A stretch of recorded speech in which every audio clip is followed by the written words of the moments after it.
Okay, so we're going to use calculus to figure this out. So I think everybody got their critical numbers by factoring. And then you plugged in, and you could just plug into the factors and just see if you get positive or negative. So this first little section should be positive. The second section should be negative, and then positive. So that means that the function starts off increasing, changes to decreasing, and then back to increasing. All right, so then where is there going to be a relative maximum?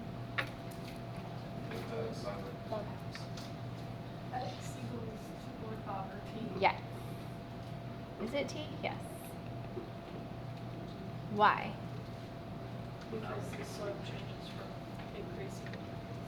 Close. The function changes from increasing or decreasing. The best thing to say is s prime changes from positive to negative.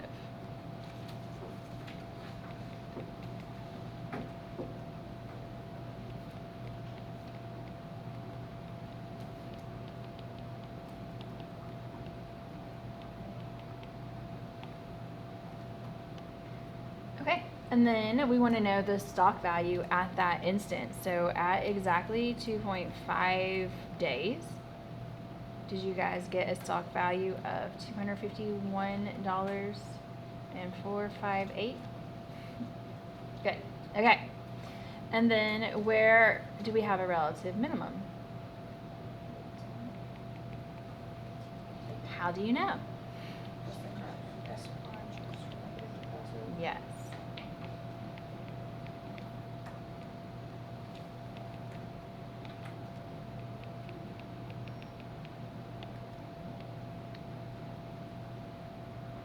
All right, and then they want you to find the stock value at the 18th day. Did you guys get $3.20? Okay, nice. Okay, then we have 2 other days we're going to check. What do you think are special about those days? 0 and 28. Start and stop, the endpoints of the interval. And so you would put in 0 and you would put in 28.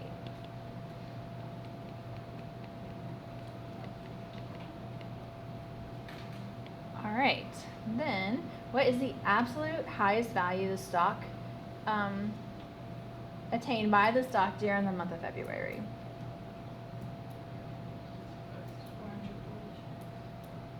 Say it again? 444, yes.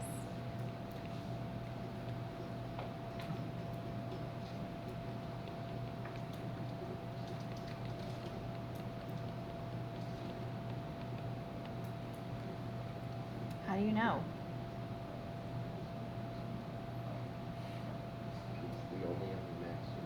It's the only other maximum. So I heard Jonathan say this. It was really smart. He said this is only going to have 2 turning points. So that means that the graph starts somewhere at 0 at $230, and then it increases, and then it decreases, and then it increases again. And it's never going to go back down. So it just keeps on increasing. That has to be the highest because it's higher than the relative max.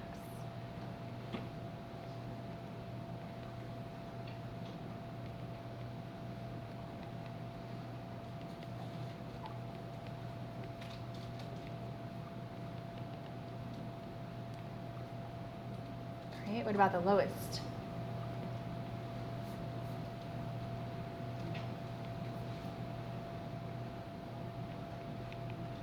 That should be the $3.20 because it's lower than the minimum. Actually, hold on. This is a relative minimum.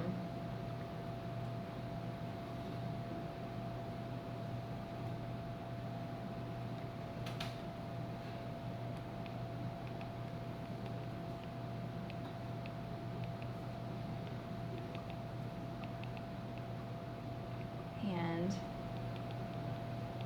it's smaller than any endpoint.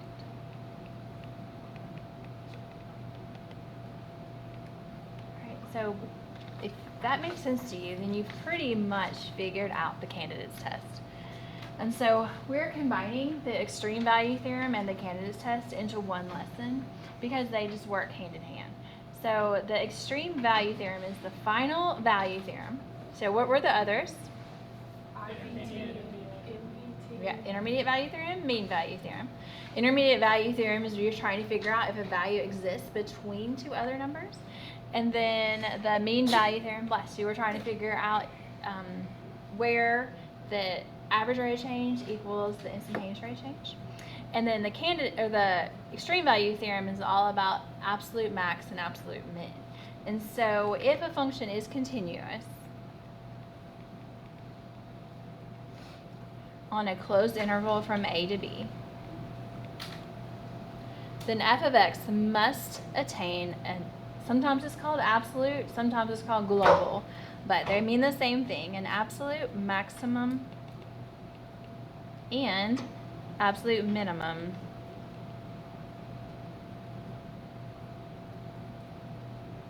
value on that interval.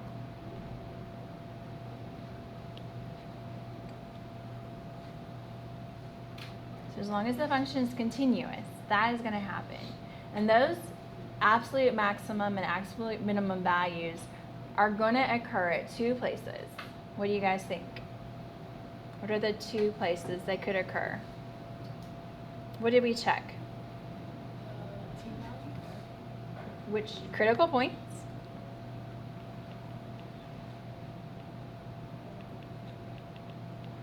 And what else? The endpoints. Good.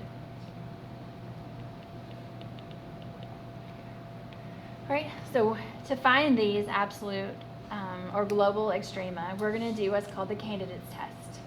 And so we are going to list our candidates, and the candidates are going to be the critical points and the endpoints. And then we're going to hold an election. This is pretty appropriate to do today. And so when we do our election, we are going to compare the function outputs for all the candidates. And the winner is going to have either the highest function value for absolute maximum, and then the winner of absolute minimum is going to have the lowest function value, or is the lowest function value. All right, and then finally we're going to write a conclusion similar to what is listed below. Now, for some reason, I should have typed it this way.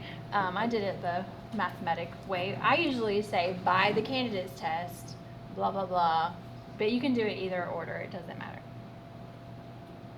Okay, now this first one is a review of all the value theorems. And so function f is continuous and differentiable. So continuous on the closed, differentiable on the open, which means we can do all of the value theorems. If f of -2 is -5, f of 1 is 4, which of the following statements could be false? All right, so the first one says, there exists a C where C is between -2 and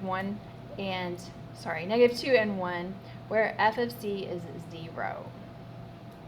So we're trying to find the existence of a number 0.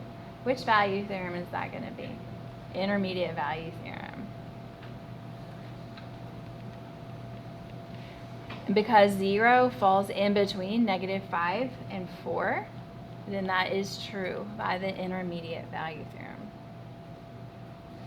Okay, B says there exists a C in between -2 and 1 such that f prime of C is 0. That sounds like the mean value theorem. Let's check the average rate of change.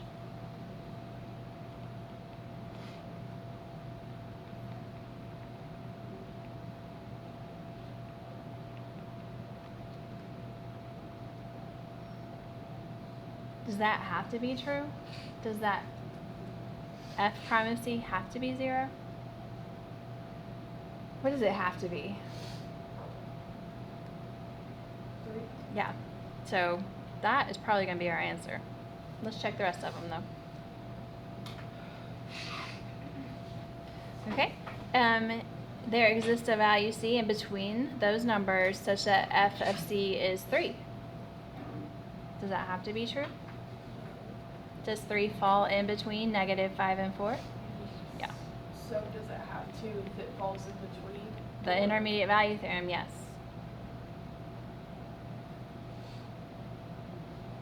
What about f prime of c is 3? Does that have to be true? What theorem is that? Mean value theorem. Bless you. All right, what about there is such a value of f of c that's greater than or equal to f of x for all x on the interval. So that's a fancy way of saying that there is a maximum, an absolute maximum. Is that true? And that's the new theorem, the extreme value theorem. As long as there is, the function's continuous on the closed interval, there is an absolute max and there is an absolute min. All right, now I know I've talked to you about levels of difficulty on on multiple choice questions. I think that's a pretty high level of difficulty. They're asking you to remember a ton of things to do one problem. The rest of this, we started off with the hardest one, then they're going to get easier. All right, so on 2. Which x value on that function, at which x value does function have an absolute maximum value? Okay, so we want the candidates. What's the first thing we need to do to find the candidates? Find the derivative. We want to find the critical numbers.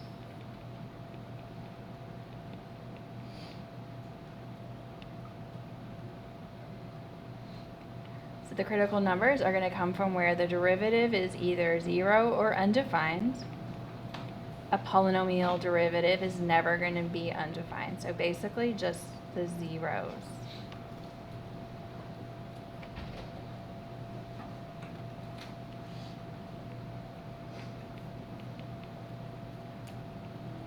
All right, so we're... Would it be 2 instead of 6? Absolutely, thank you.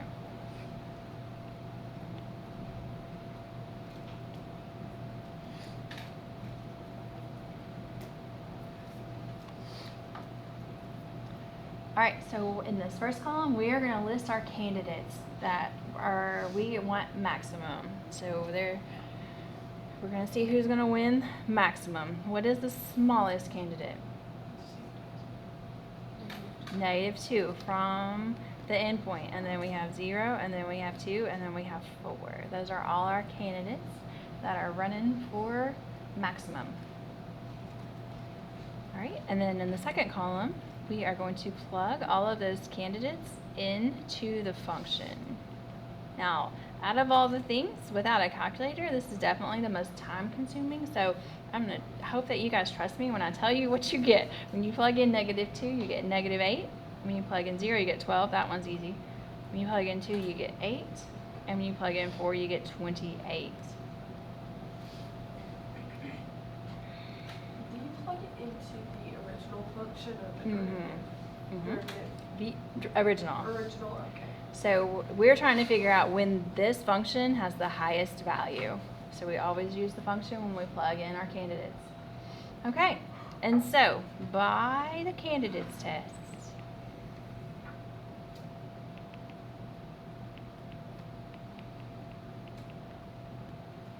f has an absolute maximum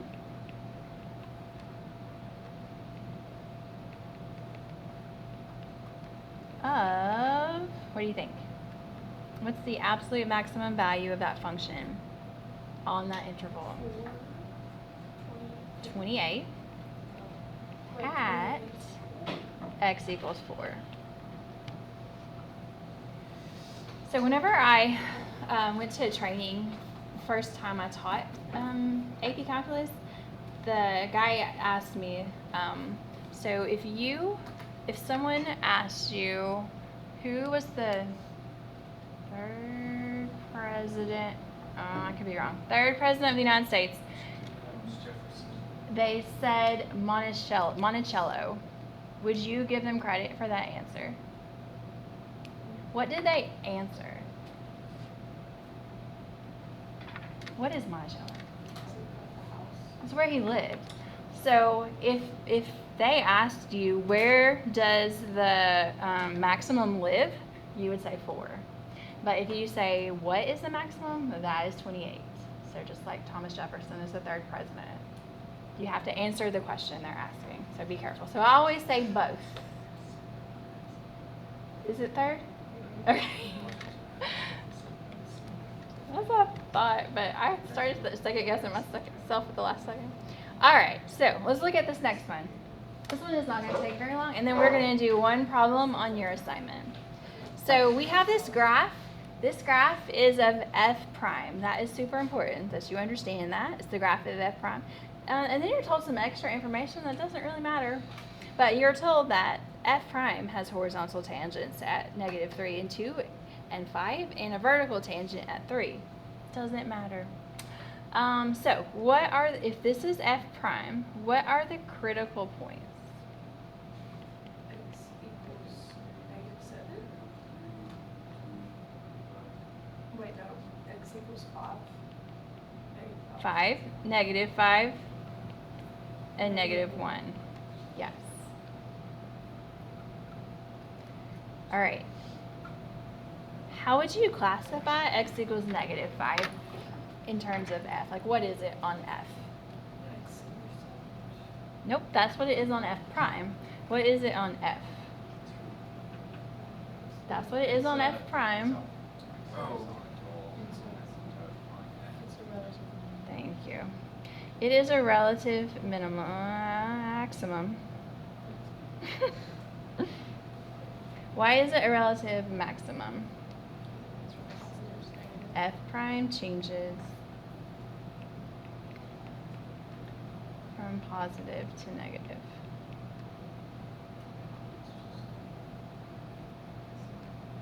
All right, what would you say about -1?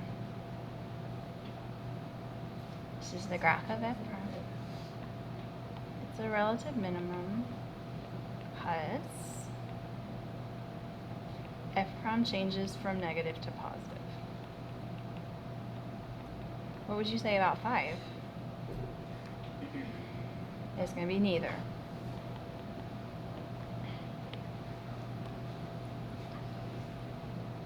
Okay, and then A says to list the candidates for the absolute maximum. And we are going to just draw an arrow to justify our answer.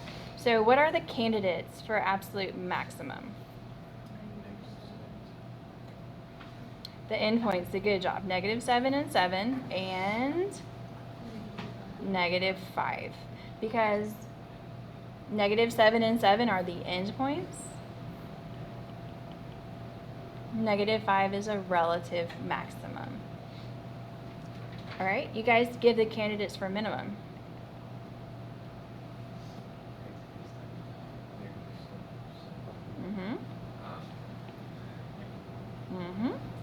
Good job. So again, these are the endpoints. Oh my gosh. And then -1 is a relative minimum. Okay, let me give you your assignment, and we're going to do one of these together. I know this is a really long day. You'll make it.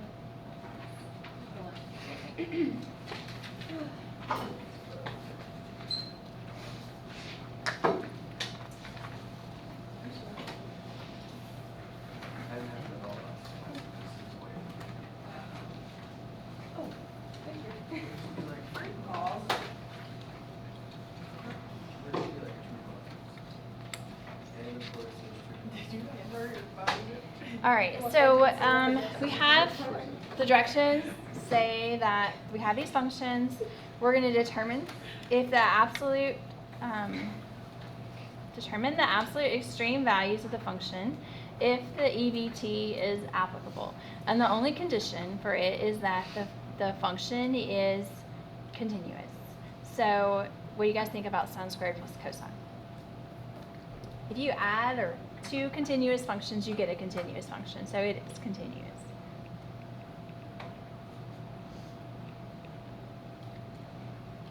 Okay, So we're going to do the candidates test by first finding the critical points by finding the derivative.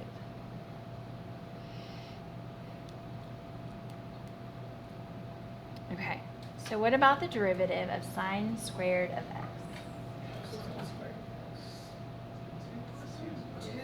2 sine of x.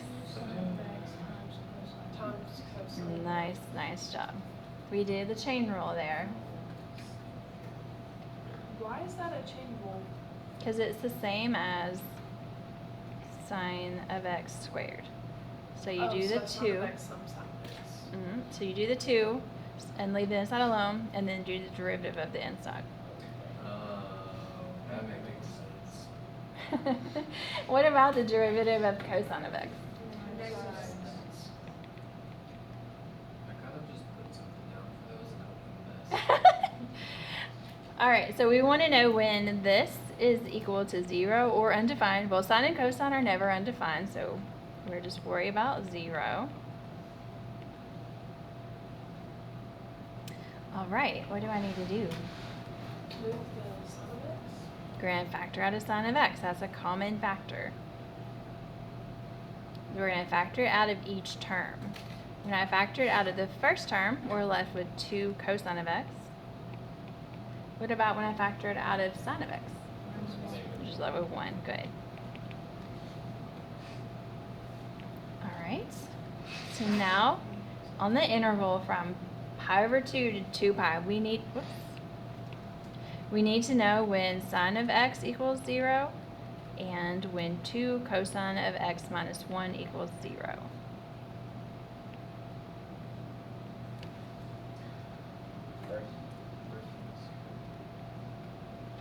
It is, but 0 is not on this interval, but you were right.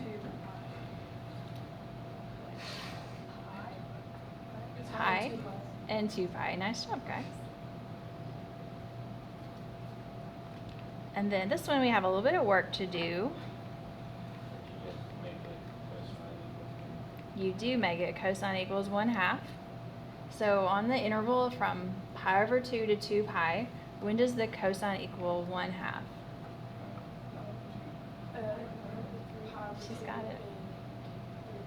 Wait, 1/2? Oh. It's a pi over 3, but pi over 3 isn't in the interval. It's not in the interval, but the other one is. 2 pi over 3. 5 pi Oh. You got there. So cosine is positive in the first and the fourth quadrants, and so is the 5 pi over 3. Okay. Oh, I'm so hot. Are you hot? Yeah, I'm sweating, but it's because this is giving me so much anxiety. Okay, so we're going to list our candidates. I hope you guys have enough room. Hope you've written small. About that. Actually. Okay, tell me the candidates, everybody. Pi over 2, Yes. pi, Mm-hmm. 2 pi? 5 pi over 2. Mm-hmm. And then the other ones. So sometimes a critical number is also an endpoint, so you don't have to list it multiple times. All right, then I'm going to plug those in, and I'm thinking you're going to trust me. We're plugging them into the original. And so we find the sine of pi over 2, and we square it, and that's a 1. And then we find the cosine pi over 2, and that's a 0.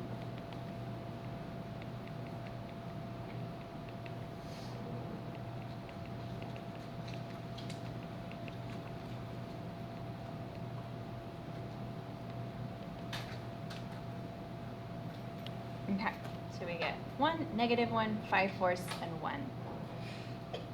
Bless you. All right, so we're going to write our answer by the candidates tests.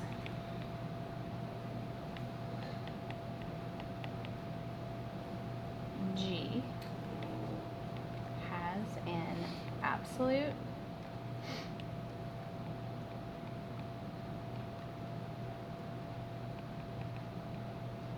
maximum of, what do y'all think? Not 1. No.